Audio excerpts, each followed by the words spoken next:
छोलिया हो या लोबिया, सफेद चने या काले चने, सब कुछ मजेदार बने। सवाल ये पूछा गया था कि क्या ये समय बहुत कम है, जो 3 महीने का वक्त है, क्या ये बहुत कम है? अगर कुछ 6 महीने 1 साल का वक्त दिया जाता वोटर रिवीजन के लिए, तो ये छोटी छोटी चोरियां, ये गड़बड़ी, ये जो हड़बड़ी हो रही है, ये नहीं होती। डॉक्टर मोहम्मद अब्दुल, देखिए, जहाँ तक सवाल है इलेक्शन कमीशन का, इलेक्शन कमीशन देश का भी चुनाव कराता है, असेंबलीज का भी चुनाव कराता है। उसको पता है कि हमें कैसे कराना है। अभी मैंने आपको बता ही रहा था स्टार्टिंग में कि देश के अंदर जब अभी पटना की बात, बिहार की बात आई है, तो 20,000 एक्स्ट्रा जो है BLOs बनाए गए। इसके अलावा 4 लाख वॉलंटियर लगाए गए हैं। फिर एक्सपेक्ट करती है इलेक्शन कमीशन की हर पार्टी अपना जो शोर मचा रहे हैं वो अपने लोगों को असिस्ट करने की लगाएंगे, जैसे कि असेंबली और पार्लियामेंट में और वोटिंग के दिन और काउंटिंग के दिन अपने एजेंट लगाते हैं। अगर वो अपने एजेंट लगा देंगे तो उनको आराम रहेगा, उन्हीं के वोट नहीं कटेंगे, ना कंप्लेंट होगी। एक वाक्य जी, 2003 में कितने दिन लगे थे? उतने ही दिन जब टेक्नोलॉजी नहीं थी। आज जब उतने ही दिन दिए जा रहे हैं तो उस पर हाई तौबा मचाई जा रही है। और मैं एक सवाल पूछना चाहता हूं, 2 साल पहले SIR करके क्या फायदा होगा? मतलब 2 साल पहले करेंगे तो ये सब झूठे वोटर वापस से भर देंगे? पुरोहित जी, इनका कुछ बस चलता है? ये तो 2 साल पहले का एक्सरसाइज ही बिगाड़ देंगे। पुरोहित जी, क्या ये डर फैला के, पैनिक फैला के अपने वोटरों को मोबिलाइज, आप जैसे कि आपने मुद्दा उठा लिया है कि भाई बंगालियों के ऊपर अत्याचार हो रहा है, बंगालियों के वोट काटे जा रहे हैं, और इसी को लेकर के आपने बिहार से जोड़ दिया, क्या ये सिर्फ वोट बैंक मोबिलाइज किया जा रहा है? नहीं, देखिए, बिहार हो चाहे राजस्थान हो, पश्चिम बंगाल में रहने वाला बिहारी हो चाहे मैं जैसे खुद राजस्थान से हम लोग हैं, तो वो पश्चिम बंगाल में बंगाली है, वो बंगाल की संस्कृति को लेकर के चलता है। और उनके जो वोट शेयर्स है, आज नरेंद्र मोदी जी ने 2019 में पार्लियामेंट में एक बिल पास किया था कि अगर हम इसको लिंक करा देते हैं आधार से, आपको पता है कितने लोग हैं, हिंदी भाषी मैं बोलूंगा, जिनके अपने प्रांत में भी वोट है और यहां भी वोट है। यह देखभाल करने की जिम्मेदारी केंद्र सरकार की है, इलेक्शन कमीशन की है।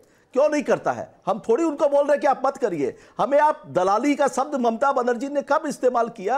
उन्होंने कहा कि अगर जो रूलिंग पार्टी है उनकी अगर चाटुकारिता करेंगे और उनको सपोर्ट करने के लिए हथकंडे अपनाएंगे, नहीं, ऐसा नहीं होना। सर, वो संविधान को सपोर्ट कर रहे हैं, साथ में लेकर वो पूरी चुनाव प्रक्रिया का सपोर्ट कर रहे हैं। वो बीजेपी का कैसे सपोर्ट कर रहे हैं? संविधान को आपको कैसे पता कि आपके ही वोटर का नाम काटा जा रहा है? सुनिए, आज तो चुनाव आयोग पूरी पारदर्शिता से बता रहा है कि जिन लोगों की 2 जगह वोट है उनका नाम हटाया गया है, जो लोगों की डेथ हो गई है उनका वोट हटाया गया है। सुनिए ना, आपको पता नहीं, आप लोग टीवी के अंदर में दिन भर ये शहजाद पूनावाला जी जैसे प्रवक्ता बैठ करके हिंदू मुस्लिम, पश्चिम बंगाल में इनके एक नेता है शुभेंदु अधिकारी, सुबह उठते हैं हिंदू मुस्लिम करते हैं, रात को भी हिंदू मुस्लिम करते हैं। तो ये हिंदू मुस्लिम की राजनीति इनकी नहीं चल रही है, इसलिए ये बंगाल को डिस्टर्ब करने के लिए ये पहले से इनके हथकंडे हैं। मगर नतीजा आएगा सामने, जनता वोट देकर के जिताती है। सारे हथकंडे के बाद में अंतिम फैसला शुरुआत की बांग्ला भाषी से, फिर आप हिंदू मुस्लिम पे कैसे आ गए? का दूसरा नाम नहीं, हिंदू मुस्लिम ये लोग करते हैं, मैं बता रहा हूं, ये लोग का दिन भर का ये काम है। आज इन्होंने कहा हम NRC लागू करेंगे, NRC में हिंदूओं को नोटिस भेजा क्यों जा रहा है? क्यों भेजा जा रहा है? क्यों भारतीय जनता पार्टी के प्रवक्ता इसका जवाब नहीं देंगे कि आसाम में कितने हिंदुओं को रखा हुआ है? शहजाद पूनावाला, फिर हर्षवर्धन त्रिपाठी आपके पास आ रहे हैं। बंगालियों को रखा हुआ है। अब स्वयं जी अगर आपका हो आप गया जवाब तो नहीं देंगे। आपके नेता आसाम में बोलते हैं जवाब नहीं देंगे, आप चुप रहेंगे तब तो जवाब सुनाई देगा आपका। अगर इनकमिंग ऑन नहीं, मेरा आखिरी सवाल 10 सेकंड, आउटगोइंग बंद कीजिए तब तो सुनाई देगा ना। 10 सेकंड, चलिए 10 सेकंड मेरे ही 10 सवाल वो 10 सेकंड मांग ले, आप 10 सेकंड मांग ले, मेरे 10 सेकंड एक सवाल में आपसे सार्वजनिक हो गए मेरे 10 सेकंड। हेमंत बिस्व शर्मा जो बंगालियों को बोलते हैं कि आप तो चुनाव आयोग के प्रवक्ता हो, बंगालियों को जाने के लिए। अब मैं बोलूं? चुनाव आयोग जो बोलता है वो आप मानते नहीं है ना नवल किशोर जी? बोलू जवाब। चुनाव आयोग भी रोज आंकड़े देता है, वो आप मानते नहीं। आयोग को माने, हमारी सरकार स्पष्टीकरण देता है आपके प्रवक्ता। चलिए बोलिए, मुझे 10 सेकंड मिलेंगे कि नहीं मिलेंगे? सुप्रीम कोर्ट का नहीं सुनता उसका हम क्यों सुनेंगे? सबका फेडर डाउन कीजिए।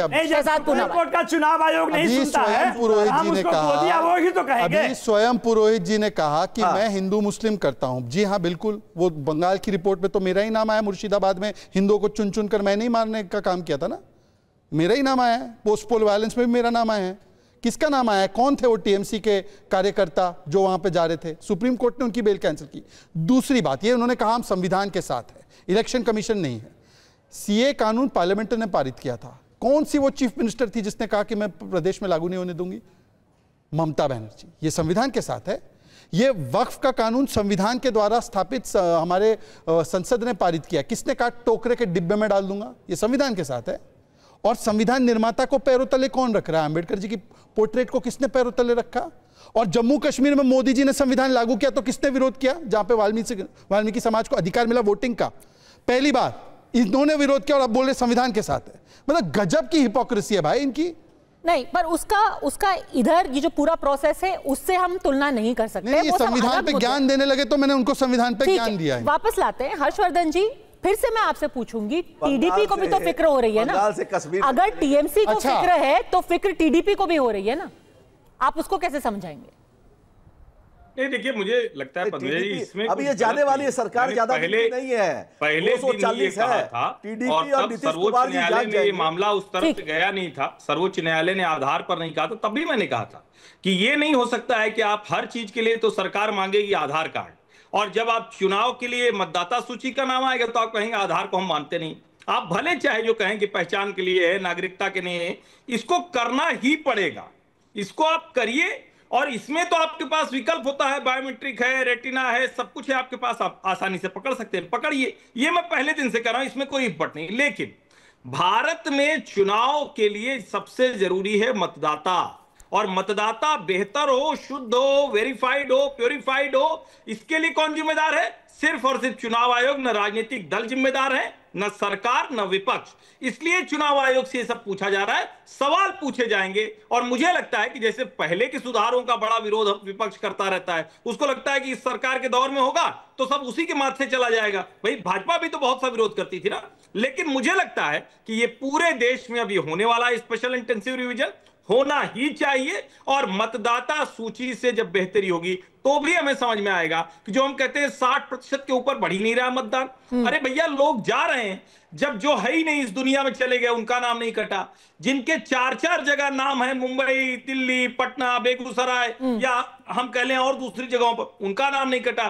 किसी की डुप्लीकेसी बहुत ज्यादा है, कोई हर 3 महीने में नई जगह वोट देने जाता है। मुझे लगता है अंत वहीं होना है, आधार से वोटर आईडी कार्ड को जोड़ना ही पड़ेगा। चंद्रबाबू नायडू क्यों परेशान है? चंद्रबाबू नायडू की परेशानी का क्या? उनकी लोकल पॉलिटिक्स है, उनकी लोकल पॉलिटिक्स है। जगनमोहन रेड्डी वहां इसी तरह से लोगों को कह रहे हैं, मुसलमानों को कह रहे हैं कि आपका वोट कट जाएगा। अच्छा, एक तो यहाँ भारत में बड़ा ही आसान है, कुछ भी न सूझे खड़े होकर कह रहे हो कि देखो मुसलमानों तुम्हारा सब कुछ खत्म होने लगेगा। वो कुछ लोग आ जाएंगे झांसे में और बवाल हो जाएगा, जो पूर्वी दिल्ली में दंगे के तौर पर। ठीक है, देखिए प्रक्रिया एक तरफ है, उसके ऊपर हो रही पॉलिटिक्स दूसरी तरफ है। आगे सुप्रीम कोर्ट में मामला पहले से ही है। फिलहाल अड़ी में आप सबका जुड़ने के लिए बहुत बहुत धन्यवाद। अब छोलिया हो या लोबिया, सफेद चने या काले चने, सब कुछ मजेदार बने।